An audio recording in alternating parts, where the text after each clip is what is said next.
수요예배 나오신 여러분을 환영하고 축복합니다. 함께 묵도하심으로 2021년 1월 27일 수요예배를 하나님께 올려드리겠습니다.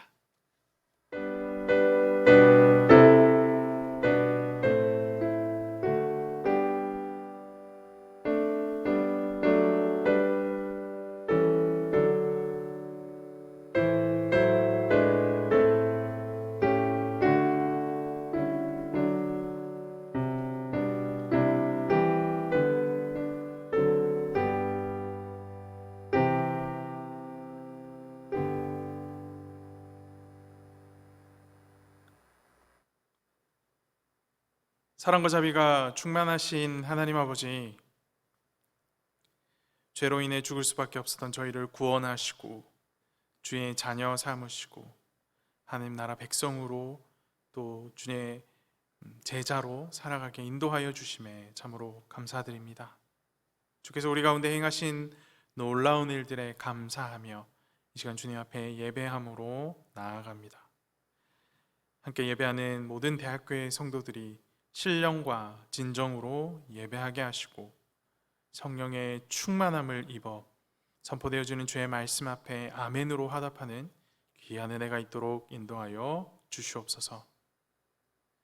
이 모든 말씀 살아계신 예수 그리스도 이름으로 기도합니다. 아멘.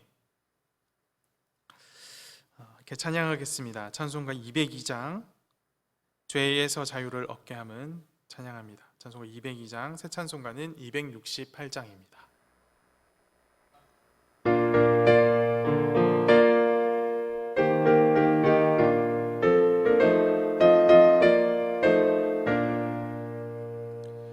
죄에서 자유를 얻게 함은 보혈의 능력, 주의 보혈, 시험을 이기는 승리되니 참 놀라운 능력이로다.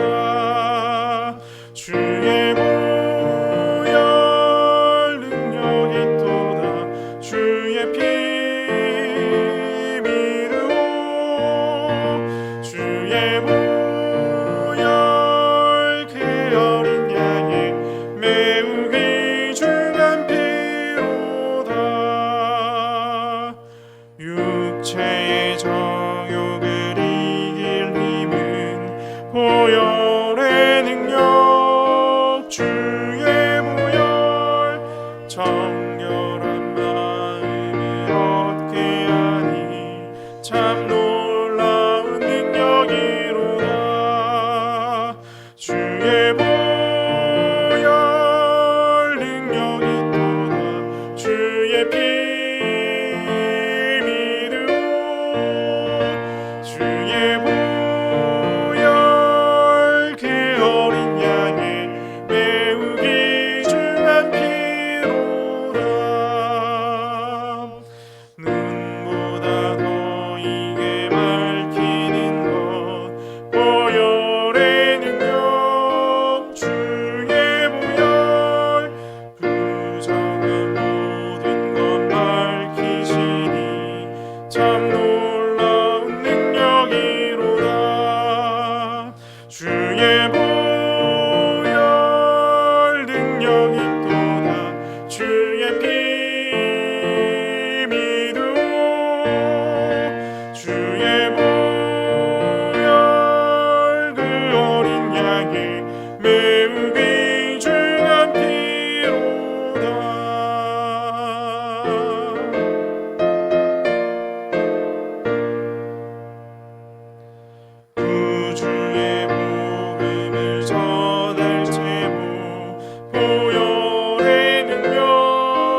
살아계셔서 역사하시는 하나님 아버지, 온 세상 만물을 창조하시고 주의 뜻 아래 두셔서 주의 뜻을 이 땅 가운데 이루시고 모든 뜻대로 이 세상을 운행하여 주심에 참으로 감사드립니다.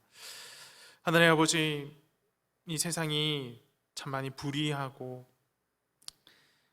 우리가 기대하지 아니한 참 추악한 모습들을 많이 보임에도 불구하고 여전히 세상 가운데 소망이 있는 것은 주께서 이 세상을 사랑하시고 포기하지 않으심을 믿기 때문입니다.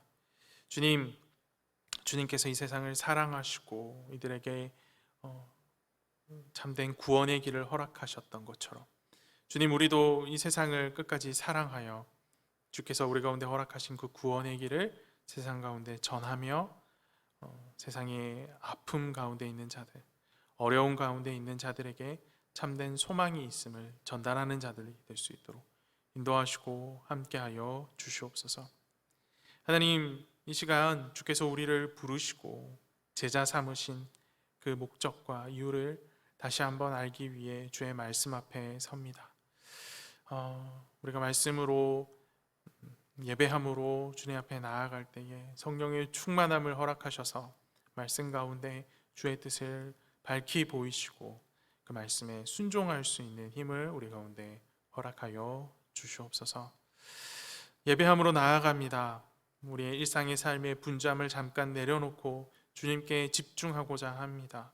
우리의 마음과 우리의 모든 시선이 주님을 향할 수 있도록 우리를 붙드시고, 그리고 이 시간 한 시간 예배로 끝나는 것이 아니라 이 예배 이후에 삶의 예배로 이어질 수 있도록, 그리하여서 우리의 삶 가운데 제자다운 모습들, 그리스도의 향기들이 우리의 삶을 통하여 드러날 수 있도록 붙드시고 인도하여 주시옵소서.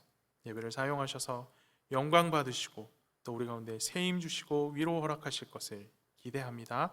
이 모든 말씀 살아계신 예수 그리스도 이름으로 기도합니다. 아멘.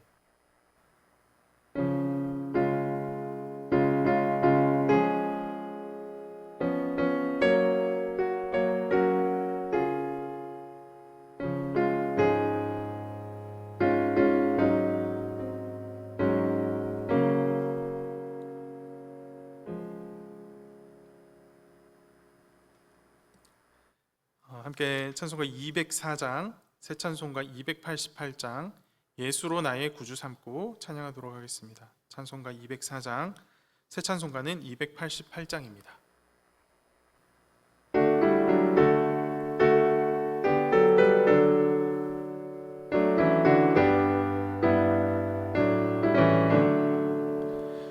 예수로 나의 구주 삼고 성령과 피로써 거듭나니 이 세상에서 내 영혼이 하늘의 영광 누리도다.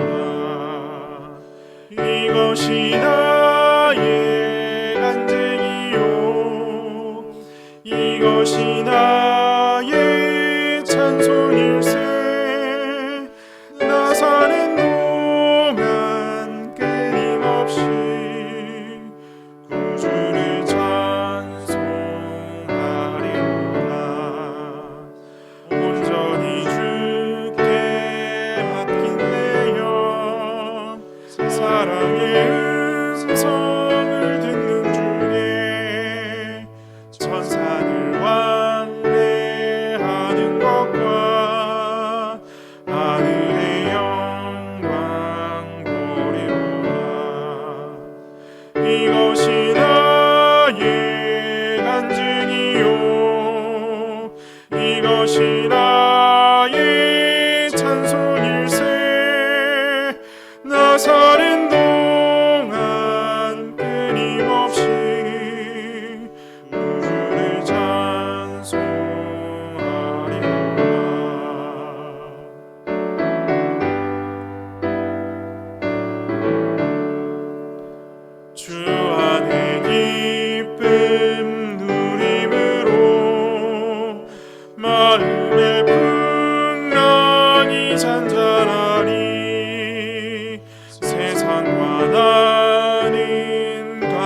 오늘 함께 보실 하나님의 말씀은 사무엘상 15장 22절에서 23절까지 말씀입니다.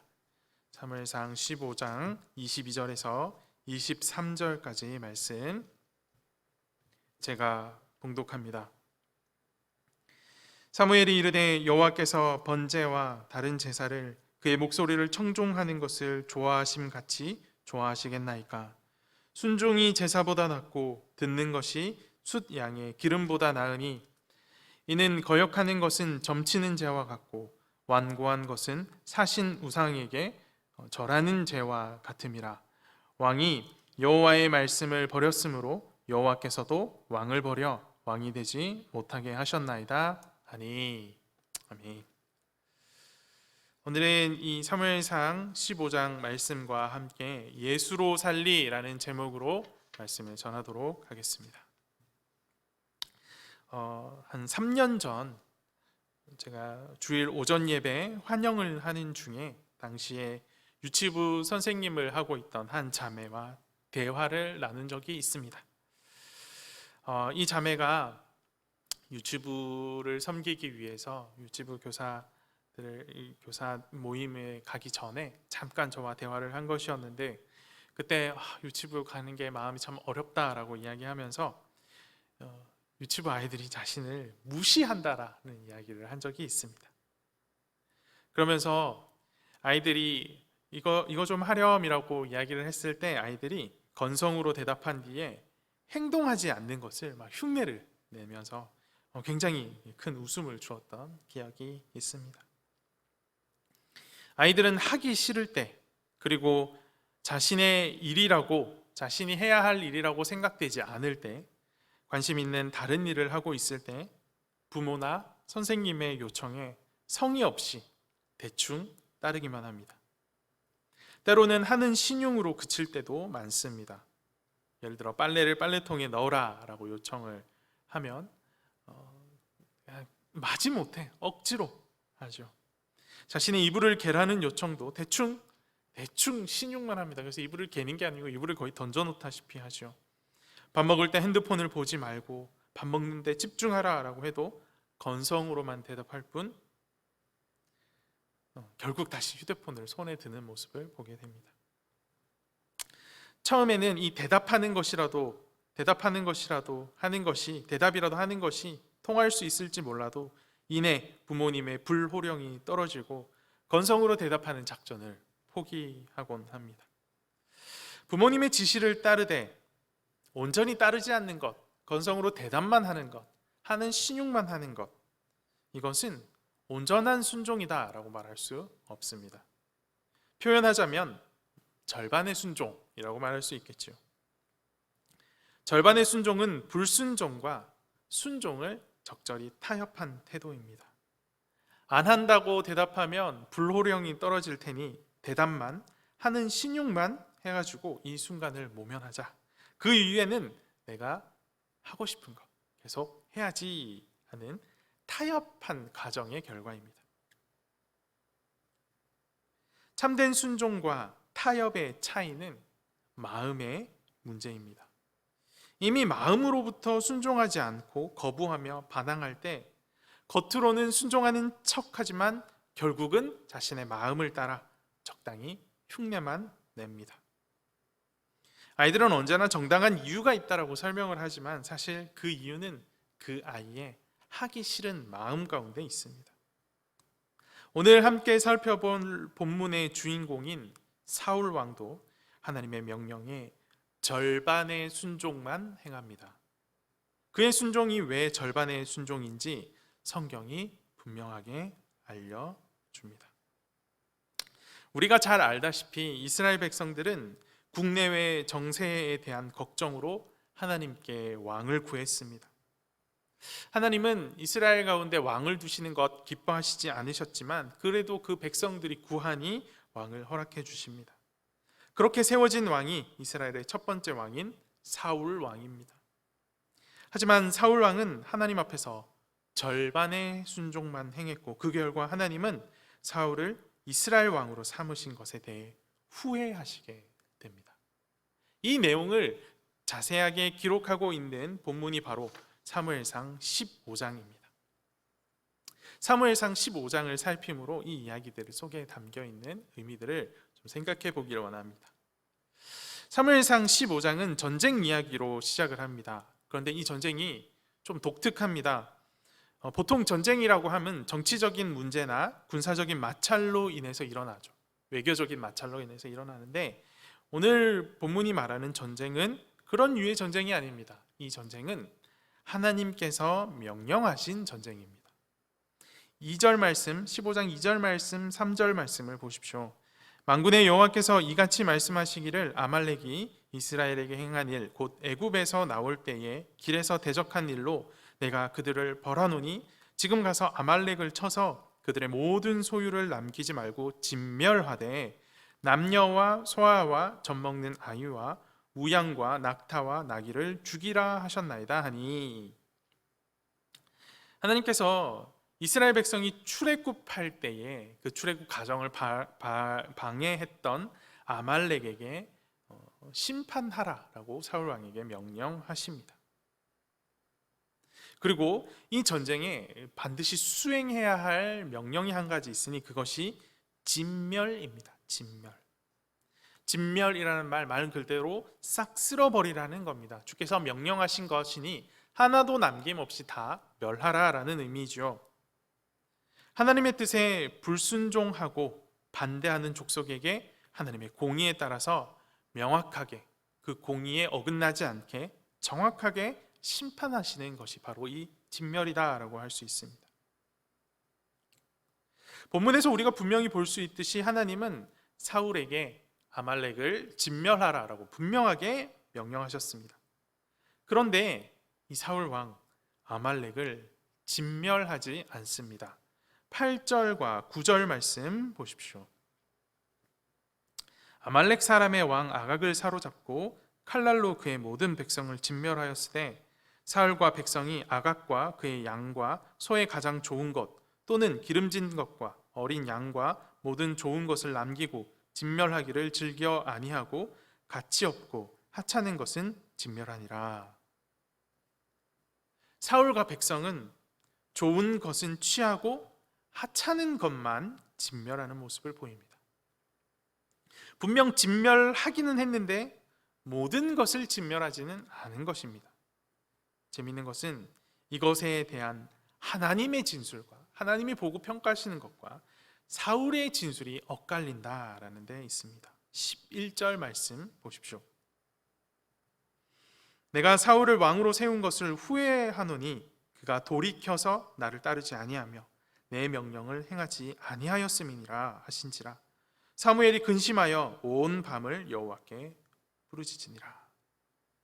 하나님께서는 사울이 하나님께로 돌이켜서, 그러니까 하나님이 여기 계시다면 하나님을 이렇게 바라봐야 되는데 하나님께 등을 돌려서 하나님을 따르지 않고 하나님의 명령을 행하지 않았다라고 말씀하십니다. 그런데 13절 말씀 한번 보십시오.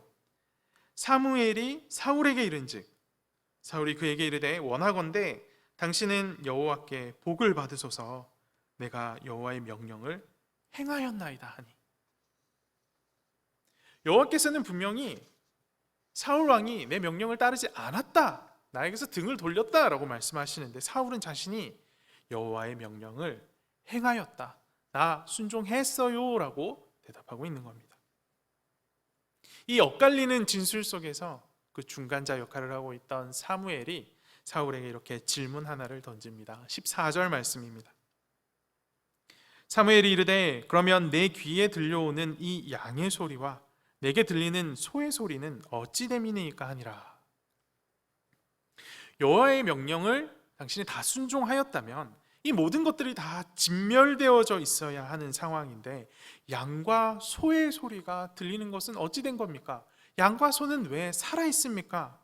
왕이시여 이건 어떻게 설명하실 겁니까? 라고 질문을 한 겁니다. 그러자 사울이 뒤늦게 이것을 설명하기 시작합니다. 15절 말씀입니다.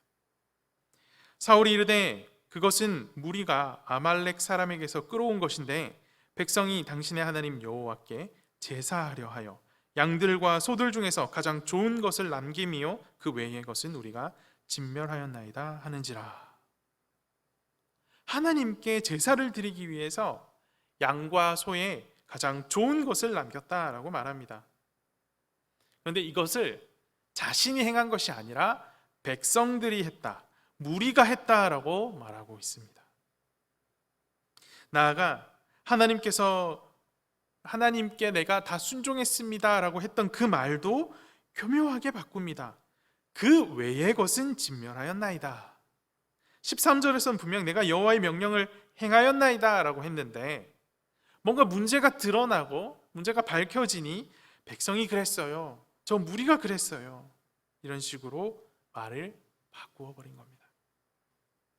여러분은 이런 사울의 모습이 어떻게 느껴지십니까? 본인은 잘못한 것이 없기에 본인은 스스로 당당하게 자신을 변호하는 모습처럼 보이십니까?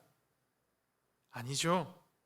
사울은 지금 핑계를 대고 있고 책임을 회피하고 있고 자신의 행동을 정당화하려고 하고 있습니다. 사울은 사무엘 앞에서 자신의 순종을 자랑했지만 그의 순종은 위선일 뿐 진정한 순종이 아니었습니다. 그는 자신이 유리한 대로 하나님의 말씀을 재해석해서 자신의 편한 대로 하나님의 말씀을 재해석해서 절반의 순종만 행했습니다. 그리고 자신의 정당성을 인정받기 위해서 굉장히 노력합니다. 최선을 다하는 모습을 보여주는데요. 우리가 드라마 같은데, 법정 드라마 같은 것을 보면 변호사들이 자신의 주장을 관철시키기 위해서 큰 목소리로 쉴 새 없이 의견을 쏟아내는 것들을 보곤 합니다. 그런데 그런 모습들이, 그런 이미지가 사울에게서도 발견이 됩니다. 16절 말씀을 보십시오.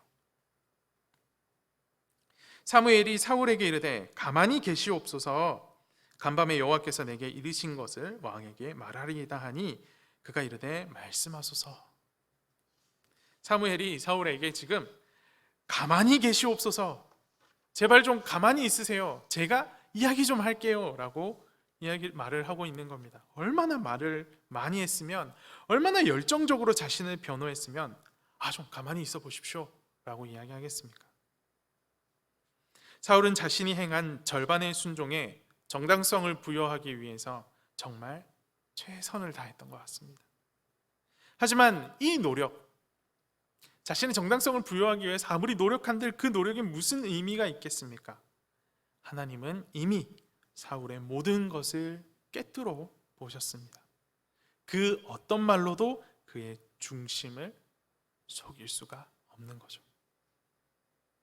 안타깝게도 이런 사울과 같은 모습이 우리에게도 종종 발견되는 것 같습니다. 하나님의 말씀에 순종한다라고 말하면서 하나님의 명령을 내가 생각할 수 있는 가장 쉬운 것으로 바꾸어 버릴 때가 참 많죠. 하나님은 나의 전부를 원하시는데, 내 마음과 내 행동이 분리되지 않는 것을 원하시는데, 우리는 늘 언제나 이 정도면 충분하지, 내가 이만큼 하면 된 것 아니야 하는 식으로 말씀을 재해석합니다. 하나님께 드리는 예배도, 헌금도, 봉사도, 헌신도 모두 내 기준이 우선입니다. 내가 이만큼 하면 되지, 내가 이 정도 하면 된 거 아니야, 내가 기준입니다. 하지만 내 뜻대로 행하는 순종은 결국 위선이요 불순종입니다. 하나님이 이를 꿰뚫어 보십니다. 우리의 모든 생각을 감찰하시고 우리의 모든 위선을 알아차리십니다. 사울의 절반의 순종과 최선을 다한 변명이 결국 거짓이었음이 하나님 앞에 밝히 드러난 것처럼 우리의 위선도 우리의 죄도 빛 대신 하나님 앞에 밝히 드러날 수밖에 없는 것입니다. 하나님을 속일 수는 없습니다. 하나님으로부터 숨을 수 있는 길도 없습니다. 아담과 하와가 죄를 범한 뒤 하나님을 피하여서 숨지요. 하지만 그게 숨어집니까? 숨을 수가 없습니다. 숨을 수 없다라는 사실을 알았다면 그들이 숨었을까 싶습니다. 그런데 왜 숨었을까요?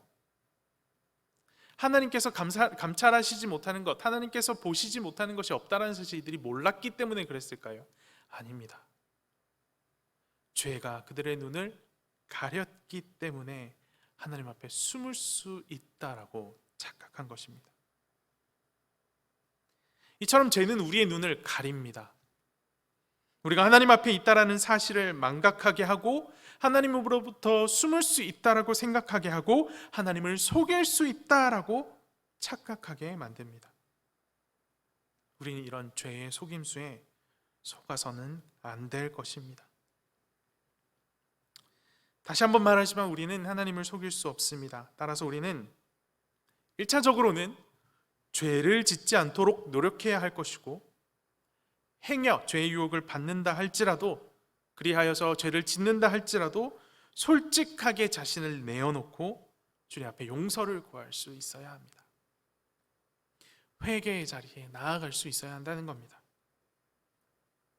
그런데 이 회개는 반드시 진정한 회개여야 합니다. 오늘 본문을 보면 사울도 회개 같은 것을 합니다. 회개가 아니라 회개 비슷한 걸 합니다. 사무엘을 통해서 사울의 죄가 훤히 드러나고 더 이상 숨길 수가 없게 되자 사울도 자신의 죄를 시인을 하는데요. 24절 말씀 보십시오. 상반절을 보면 사울이 사무엘에게 이르되 내가 범죄하였나이다 라고 고백하는 것을 보게 됩니다. 분명히 내가 범죄했습니다. 저 죄 지었습니다 라고 말합니다. 그런데 그 이어지는 이 사울의 고백의 뉘앙스가 조금 이상하죠. 회개하는 태도라기보다는 뭔가 억울함을 토로하는 모습입니다. 사울은 자신이 억울한 이유를 다음과 같이 이야기하기 시작합니다. 24절 하반절, 내가 여호와의 명령과 당신의 말씀을 어긴 것은 내가 백성을 두려워하여 그들의 말을 청종하였음이니이다. 사울은 자신이 백성을 두려워해서, 백성들이 무서워서 그들의 의견을 듣지 않을 수 없었다라고 변명하고 있습니다. 근데 이 변명은 정말 구차하고 말이 안 되는 변명입니다. 사울은 이스라엘의 왕입니다. 사울은 이스라엘의 왕이기 때문에 그 누구보다 이스라엘의 참된 왕이신 하나님을 두려워하고 그의 목소리를 청종해야 합니다. 그런데 백성을 두려워하다니요. 그의 백성이 누구의 백성입니까? 하나님의 백성 아닙니까? 여기서 우리는 사울이 지은 죄의 본질이 무엇인지 발견할 수 있습니다. 바로 하나님을 두려워하지 않은 것입니다. 그 옛날 아말렉이 하나님을 두려워하지 아니함으로 이스라엘을 대적하였는데, 그 일로 인하여 전쟁이 선언되고 진멸이 명령되었는데, 그 명령을 수행해야 하는 이스라엘 왕 사울은 아말렉에서 교훈을 얻지 못하고 하나님을 두려워하지 않았습니다. 스스로 아말렉의 편에 선 것입니다. 사울의 변명은 오히려 자신의 죄를 더욱 분명히 증거하고 있습니다. 여전히 자신의 죄를 진정으로 뉘우치지 못했고 심지어 무엇이 문제인지도 잘 모른다라는 사실을 드러내 보여줍니다. 사울의 회개에 진실성이 결여되어져 있다, 진정한 회개가 아니다라는 사실은 15장 30절 말씀에서 더욱 분명하게 드러납니다. 사울이 이르되 내가 범죄하였을지라도 이제 청하옵나니 내 백성의 장로들 앞과 이스라엘 앞에서 나를 높이사 나와 함께 돌아가서 내가 당신의 하나님 여호와께 경배하게 하소서 하더라. 비록 자신이 하나님 앞에 범죄하였지만 사람들 앞에서는, 백성들 앞에서는 부디 나를 높여달라고 요청하고 있습니까? 백성과 장로들 앞에서, 그리고 자기를 지켜보는, 자신을 왕이라 부르는 모든 자들 앞에서 자신을 높여달라고 요청하고 있습니다. 그리고 자신의 권위가, 하나님께로부터 자신의 권위가 탈취된 것, 왕으로서의 역할이 거두어진 것을 숨기기 위해서 사무엘에게 저랑 좀 같이 가주십시오 라고 부탁을 합니다. 사무엘이 동행한다라는 것은 하나님께서 자신의 정당성을 인정하셨다라는 의미라는 것을 본인 스스로도 잘 알고 있었던 거죠. 사울의 모습을 보십시오. 본인이 범죄하였다라고 시인만 할 뿐이지 진정한 회개를 하지 않습니다. 그는 여전히 여호와 하나님을 두려워하기보다 백성들을 더 두려워하고 자신의 체면과 위신을 더 중요하게 여기고 있습니다. 이를 통해서 우리가 볼 수 있는 것, 확실하게 말할 수 있는 것, 사울의 이런 죄에 대한 고백들, 이것은 단순한 후회이지 진정한 회개라고 할 수 없다는 겁니다. 죄의 고백과 요청을 통해 이미 다 우리가 확인할 수 있었습니다. 그렇다면 진정한 회개는 무엇이겠습니까? 자신이 지은 죄를 인정하고 하나님께 용서를 구하며 겸손하게 하나님의 뜻을 따르는 것입니다. 그런데 사울의 회개에는 변명만 가득할 뿐 진정한 회개의 모습, 회개의 열매는 드러나지 않습니다. 여기서 우리는 회개와 후회를 분명하게 구분할 수 있어야 합니다. 회개란 방향을 바꾸는 것을 의미합니다. 죄를 향했던 자신을 하나님께로 돌리고 죄의 길에서 떠나는 것입니다. 하나님께서 사울의 죄를 이야기할 때 그가 나에게서 돌아서서 돌이켜서 하나님을 따르지 않았다라고 이야기를 하는 것을 보십시오. 이렇게 돌이켜서 하나님을 따르지 않은 것에서 다시 돌아서서 하나님을 바라보는 것, 그래서 주님께서 명령하시는 대로 주님을 따라가는 것, 그것이 진정한 회개일 것입니다.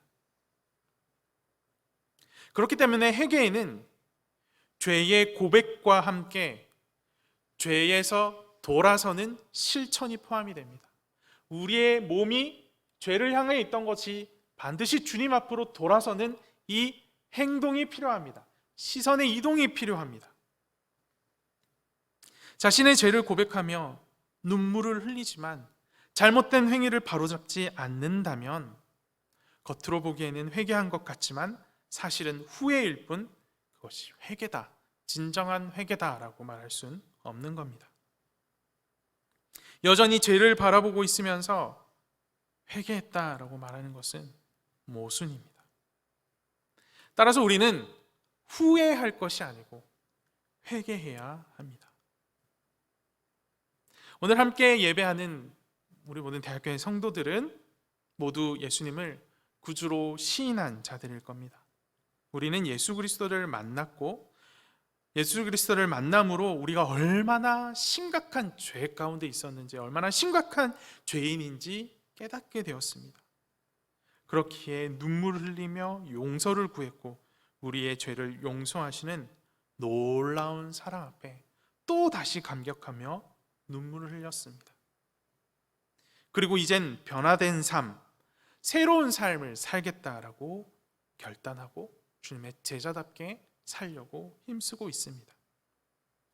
하지만 여전히 우리 가운데에 사울과 같은 모습이 보입니다. 하나님을 두려워하지 않고 자신의 기준과 자신의 정당성을 드러내고 잘못이 드러났음에도 끝까지 자신의 체면과 위신만을 중요하게 여기는 모습, 이런 모습이 우리 가운데 만연해 있지는 않은지 돌아보아야 합니다. 죄의 고백은 있지만 죄를 떠나는 실천에 있어서는 매너리즘에 빠져서 살고 있지는 않습니까? 행위는 있지만, 신앙의 고백, 말로 하는 행위는 있지만 그 행위 가운데 본질을 담아내지 못하는 모습이 혹시 우리 가운데 있지는 않습니까? 사무엘이 이것을 참 멋지게 표현을 해줍니다. 22절, 23절 말씀 보십시오. 사무엘이 이르되 여호와께서 번제와 다른 제사를 그의 목소리를 청종하는 것을 좋아하심같이 좋아하시겠나이까? 순종이 제사보다 낫고 듣는 것이 숫 양의 기름보다 나으니 이는 거역하는 것은 점치는 죄와 같고 완고한 것은 사신 우상에게 절하는 죄와 같음이라. 왕이 여호와의 말씀을 버렸으므로 여호와께서도 왕을 버려 왕이 되지 못하게 하셨나이다 하니, 순종이 제사보다 낫다. 어떤 행위도 행위가 담아야 할 본질을 앞서지 못한다라는 겁니다. 행위의 본질을 담지 않는 것, 진짜 두려워해야 할 것을 두려워하지 않는 것, 본질이 있어야 할 자리에 내가 그 자리를 차지하고 있는 것, 주님 앞에 죄를 범하는 것과 같습니다. 어떤 목사님께서 자신의 아들이 너무 말을 안 들어서 매를 든 적이 있다고 합니다.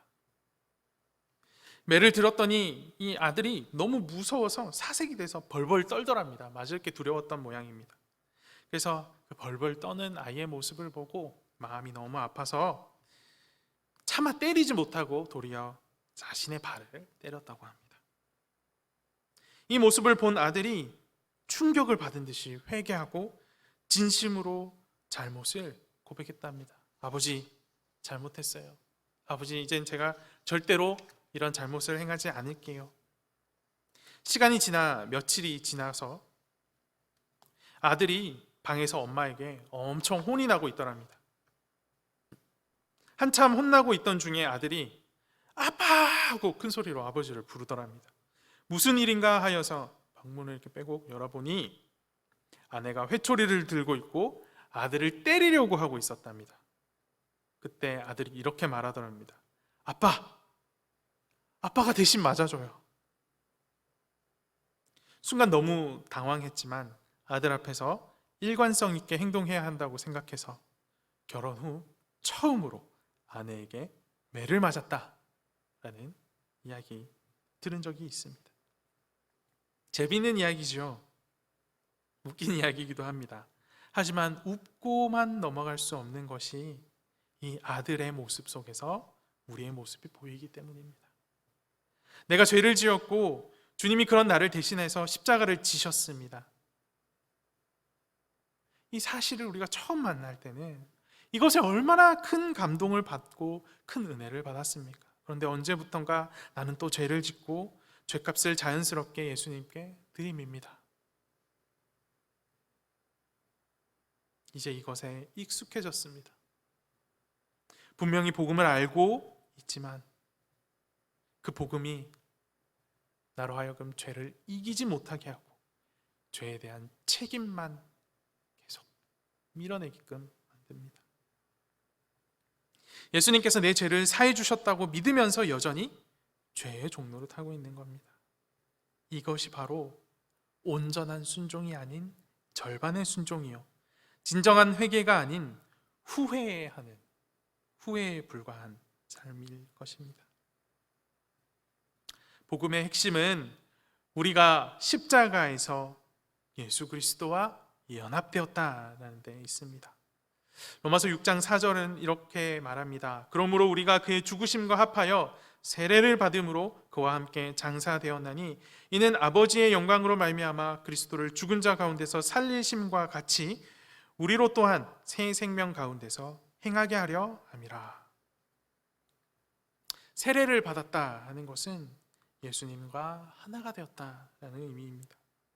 예수님과 하나가 되었다라는 것은 예수님이 십자가에서 돌아가실 때 나도 그곳에서 같이 죽고 예수님께서 부활하실 때 나 역시 부활의 생명으로 다시 살게 되었음을 의미합니다. 우리가 세례를 받았다면 우리는 예수님과 함께 연합하여 십자가에 죽었고 이제 부활의 삶을 살고 있는 겁니다. 이것을 한 줄로 임팩트 있게 딱 요약을 하면 나는 죽고 예수로 사는 삶이 우리 가운데 시작된 것이죠. 내가 죽어야 그리스도와 연합할 수 있고 내가 죽어야 그리스도와 함께 다시 살 수 있는 겁니다.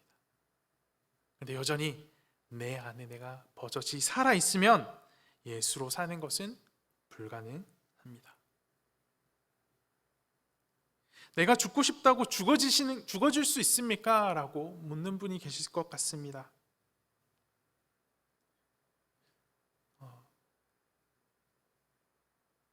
대답하자면 가능한 것 같습니다. 오늘 아침 기도회 때 우리가 함께 나눴던 말씀 기억하시죠? 누구든지 나를 따르려거든 자기를 부인하고 자기 십자가를 지고 나를 따르라 하신 말씀을 기억할 때에 예수 그리스도를 알게 되면 자기를 부인할 힘을 얻게 되는 걸 분명하게 확인할 수가 있습니다. 엄밀히 말하면 예수님께서 우리 스스로 우리를 부인할 수 있도록 힘을 허락하신 거죠. 가능하게 만드신 거죠. 따라서 우리는 이제부터 우리를 부인하고 우리의 죄성을 이겨내고 나의 마음의 생각들과 내가 우선되는 것들을 내려놓고 하나님을 따를 수 있는 겁니다. 그 능력을 나에게 주셨으니 우리는 이제 부단히 나를 부인하고 내 십자가를 지고 예수 따르기를 힘써야 하는 겁니다. 절반의 순종은 순종이 아니고 후회는 회개가 아닙니다. 진정한 순종과 참된 회개가 있기 위해선 우린 날마다 죽어야 합니다. 날마다 나를 부인하고 내 십자가를 지고 예수를 따라야 합니다. 그것이 바로 내가 죽고 예수를 따르는 삶일 것입니다. 사랑하는 대학교의 성도 여러분, 우리 삶 가운데 여전히 남아있는 절반의 순종, 회개가 아닌 후회하는 모습, 이 모습들 주님 앞에 솔직하게 내어놓고 주님, 제가 이래서 이건 못했고요, 저래서 저거 못했고요 변명하지 말고 정말 솔직하게 주님, 제가 나 때문에 이것들 주님 앞에서 숨기려 했습니다. 그래서 죄 지었습니다. 내 죄를 또 숨기려 합니다. 악순환이 반복됩니다. 솔직하게 주님 앞에 쏟아놓고 회개하는 귀한 은혜가 있기를 소망합니다. 우리의 입술에 진정한 회개의 고백이 나타나고 우리의 삶에 회개의 열매가 맺혀지기 시작하면 그때부터 우리의 삶은 예수로 사는 삶, 내 안에 계신 예수께서 나와 함께 사는 삶을 경험하게 될 것입니다. 그리하여서 우리의 모두의 인생이 사울처럼 하나님의 후회를, 내가 너를 구원한 것, 내가 너를 왕세운 것 후회한다라는 하나님의 후회를 이끌어내는 인생이 아니라 네가 정말로 나를 사랑하는구나, 네가 정말로 나를 기쁘게 하는구나 하는 하나님의 기쁨이 되는 인생이 되기를 간절히 소망합니다. 우리 모든 대학교의 성도들 삶 가운데 진정한 순종과 진정한 회개가 회복되기를 간절히 소망합니다. 함께 기도합시다.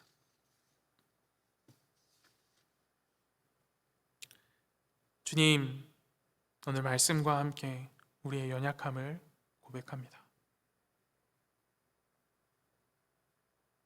절반의 순종과 말뿐인 회개가 얼마나 많았는지 참 부끄럽습니다.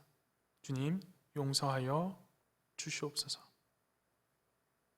자기를 부인하고 자기 십자가를 지고 나를 따르라 하신 예수 그리스도의 말씀처럼 이 시간 우리 안에서 여전히 꿈틀대고 있는 나의 죄성들을 이젠 부인하고 예수 그리스도 따르기를 소망합니다. 주님, 우리 가운데 성령의 충만함을 허락하여 주셔서 우리의 입술의 고백대로 삶을 살아낼 수 있는 힘과 원동력을 허락하여 주시옵소서. 그래하여서 우리 모든 대학교의 성도들 다 온전한 제자의 삶을, 그 제자의 길을 걷게 하시고 그리하여 하나님의 후회가 아닌 하나님의 기쁨이 되는 존재들이 될 수 있도록 인도하여 주시옵소서. 우리의 진정한 회개와 온전한 순종을 통해 오직 주님 한 분만 영광 받으실 줄로 믿습니다. 우리와 동행하시고 인도하여 주시옵소서. 이제는 우리 주 예수 그리스도의 은혜와 하나님의 사랑과 성령의 교통하심이 참된 순종과 진정한 회개로 나아가기로 결단한 대학교의 성도들 머리 위에 지금으로부터 영원까지 함께 있을지어다. 아멘.